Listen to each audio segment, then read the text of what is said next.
Assalamualaikum warahmatullahi wabarakatuh. Halo teman-teman semua. Perkenalkan, saya Aula Indri Lestari. Di video kali ini saya berkesempatan untuk menyampaikan sebuah materi kepada teman-teman semua. Dan materi yang akan saya sampaikan di video kali ini yaitu perairan darat dan laut. Nah, jadi apa sih perairan darat dan laut itu? Perairan darat adalah semua bentuk perairan yang terdapat di darat atau di daratan. Nah, bentuk perairan yang terdapat di darat ini meliputi mata air dan air yang mengalir di permukaan lalu bergerak menuju ke daerah yang lebih rendah. Perairan darat ini meliputi sungai, rawa, dan juga danau. Yang akan kita bahas pertama kali di perairan darat ini yaitu sungai. Sungai merupakan bagian dari muka bumi yang rendah atau miring berupa alur tempat air tawar mengalir, baik ke laut atau ke sungai induknya. Nah, jenis-jenis sungai ini diklasifikasikan menjadi 4. Yang pertama yaitu berdasarkan sumber airnya. Yang kedua yaitu berdasarkan debit air atau keadaan airnya. Yang ketiga berdasarkan genetik atau asal kejadiannya. Yang keempat atau yang terakhir yaitu berdasarkan struktur geologinya. Berdasarkan sumber airnya, di sini ada sungai hujan adalah sungai yang airnya bersumber dari curah hujan atau dari mata air. Nah, contohnya seperti sungai yang ada di Pulau Jawa. Nah, yang kedua yaitu sungai gletser adalah sungai yang airnya bersumber dari pencairan es atau dari gletser. Lalu yang ketiga yaitu ada sungai campuran, sungai yang airnya bersumber dari pencairan es atau curah hujan dan juga mata air. Yang kedua yaitu berdasarkan debit air atau keadaan airnya. Di sini ada sungai permanen, sungai yang airnya relatif selalu banyak di sepanjang tahunnya. Nah, contohnya itu seperti sungai Kapuas, sungai Makam, dan lain-lain. Nah, yang kedua yaitu sungai periodik. Nah, sungai ini berbeda dengan sungai permanen. Jadi sungai ini airnya akan ada pada saat musim hujan saja. Lalu pada saat musim kemarau, airnya itu relatif menjadi sedikit. Nah, contohnya seperti Sungai Berantas, Bengawan Solo, dan lain-lain. Yang ketiga yaitu sungai episodik. Adalah sungai yang pada saat musim kemarau airnya itu menjadi kering, sedangkan pada saat musim hujan airnya itu menjadi banyak. Jadi hampir sama seperti sungai periodik.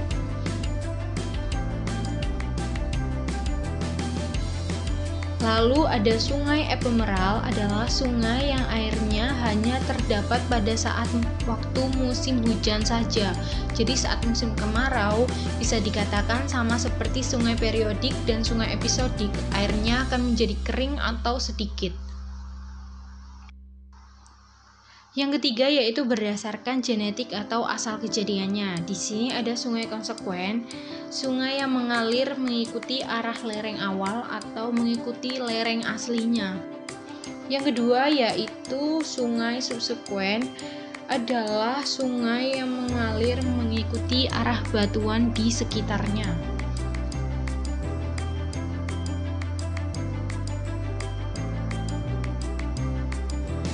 Lalu ada sungai resekuen, adalah sungai yang mengalir mengikuti arah dip atau kemiringan lapisan batuan dan bermuara di sungai subsekuen.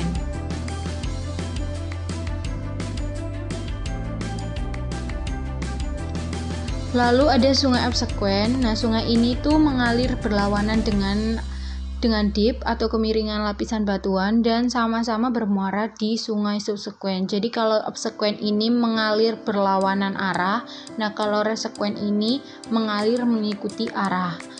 Nah, lalu yang terakhir ada sungai insekuen, adalah sungai yang mengalir tanpa adanya litologi atau struktur geologi di dalamnya.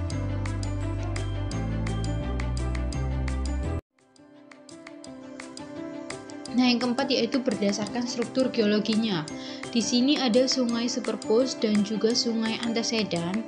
Nah, kalau sungai superpose ini yang terlebih dahulu terbentuk itu struktur batuannya baru terbentuk sungainya. Nah, kalau sungai antecedan terbalik, yang lebih dahulu terbentuk itu sungainya lalu diikuti dengan struktur batuan di sekelilingnya. Lalu kemudian kita akan bahas pola aliran sungai. Di sini ada pola aliran radial.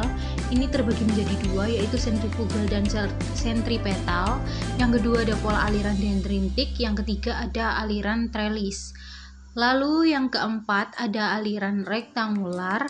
Yang kelima ada pola aliran anular. Dan yang keenam ada pola aliran pinete. Nah, berikut ini adalah gambar dari pola aliran sungai. Ini yang pertama ada pola dendritik.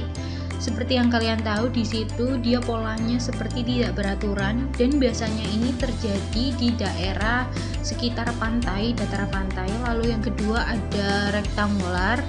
Di situ dia seperti membentuk sudut siku-siku yang hampir menyerupai 90 derajat dan biasanya terjadi di daerah sekitar patahan. Nah, yang bawahnya itu ada pola anular. Dia seperti menyebar secara radial dan biasanya ini terjadi di daerah morfologi kubah atau di sekitar daerah intrusi. Lalu sampingnya ada pola radial atau sejajar. Dia lebih berbentuk menjari dan biasanya ini terjadi di sekitar lereng-lereng. Lalu di situ ada sentrifugal dan sentripetal.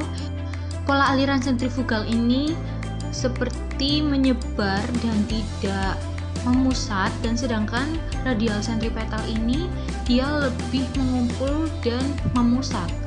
Lalu di situ ada pola aliran pinete.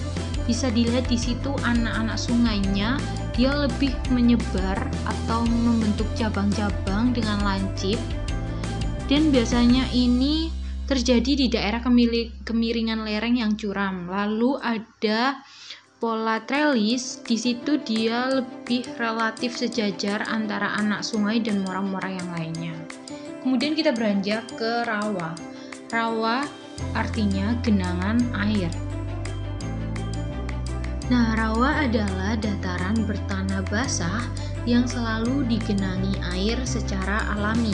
Dan genangan tersebut biasanya disebabkan oleh sistem drainase yang gagal atau yang buruk. Nah, genangan air ini bisa berupa dari air hujan atau air tanah. Ini adalah ciri-ciri dari rawa. Yang pertama, rasa airnya asam. Yang kedua, warna air berwarna merah. Yang ketiga, kurang baik untuk mengairi tanaman. Yang keempat, banyak terdapat gambut di bagian dasar rawa. Macam-macam rawa, yang pertama ini ada rawa air tawar, yang kedua rawa air asin, dan yang ketiga rawa air payau. Kemudian kita beranjak ke perairan laut.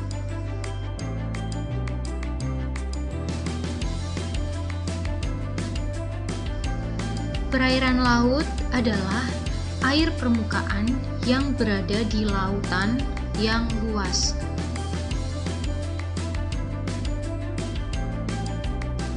Dan jenis-jenis laut ini dibedakan menjadi dua, yaitu menurut proses terjadinya dan menurut letaknya.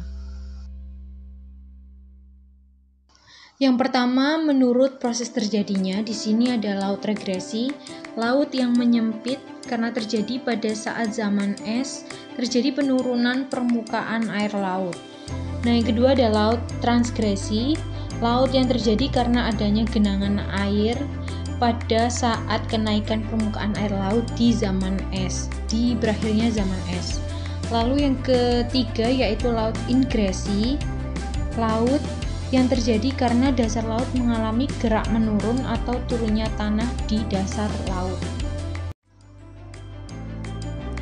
Nah, yang kedua adalah menurut letaknya. Nah, di sini ada laut tepi, laut yang terletak di tepi benua dan dipisahkan oleh deretan pulau dan juga lautan. Nah, contohnya seperti Laut Tiongkok Selatan yang dipisahkan oleh Kepulauan Indonesia dan Kepulauan Filipina.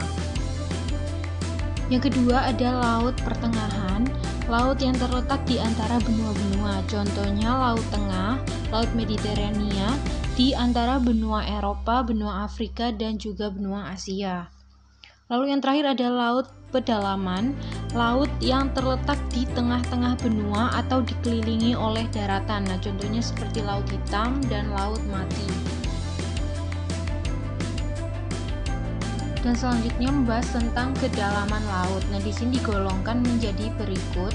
Yang pertama ada zona litoral. Zona ini terletak di antara garis pasang dan garis surut dan memiliki kedalaman 0 meter. Lalu yang kedua ada zona neritik, memiliki kedalaman 0 sampai 200 meter. Yang ketiga ada zona batial, memiliki kedalaman 200 hingga 1000 meter.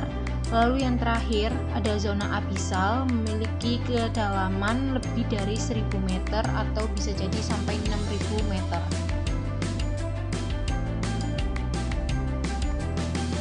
Pembagian laut dan hubungannya dengan daratan. Ini yang pertama ada samudra.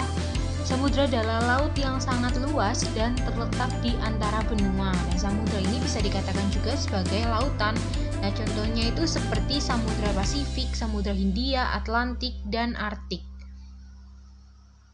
Kemudian ada laut. Laut adalah perairan yang terletak di antara pulau-pulau. Jadi bagian permukaan bumi yang tertutup oleh air dan memiliki kadar garam yang tinggi itu disebut dengan laut. Kemudian ada teluk. Teluk adalah bagian laut yang menjorok masuk ke daratan. Berikutnya ada selat.